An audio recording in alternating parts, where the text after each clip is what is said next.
In my last video, I explained how to choose between a reset, moisture, and protein depending on what your hair is doing. But even after people start deep conditioning correctly, there is still a common frustration. Your hair looks dry, so the assumption becomes it needs more moisture. Most of the time, that's not the issue. What's happening is the conditioner isn't actually working inside the strand. So in this video, I want to go through all the reasons deep conditioners fail and how to tell which one you're dealing with.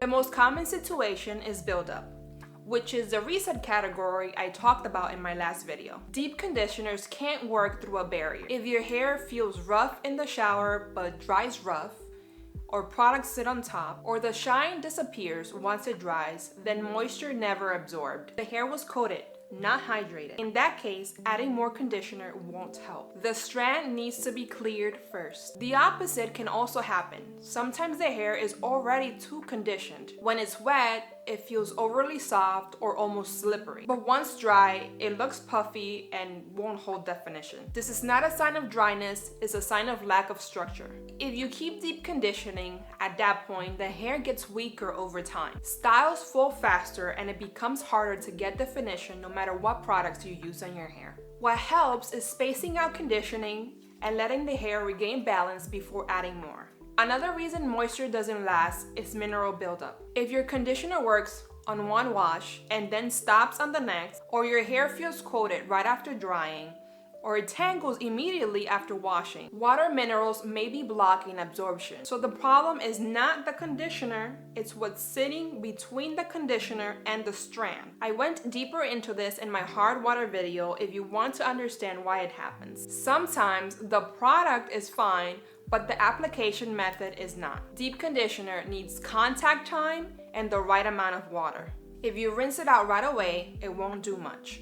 If your hair is dripping wet, it gets diluted. After rinsing, your hair should be wet, not dripping. Wrapping it briefly in a cotton t-shirt or towel helps the treatment stay on the strand. And this applies to every porosity. Now, this is where porosity changes your method. If your hair struggles to absorb product, lower porosity, add gentle heat. Steam, heat cap, or a hooded dryer will help the conditioner actually penetrate. If your hair absorbs quickly but dries fast, higher porosity, focus more on sealing after rinsing rather than adding more heat. Medium porosity usually works with either method. It mainly needs enough contact time. Then, after rinsing, that's usually when you apply your leave-in conditioner, which is a separate step I covered in another video. So before replacing products, adjust how you're using them. If deep conditioning keeps failing, don't automatically add moisture. First, figure out what's preventing it from working. Once the blockage is gone, the same routine usually starts working again. As always, check out my blog and Pinterest for detailed breakdowns and quick reference guides you can save for later. Everything is in the description box below.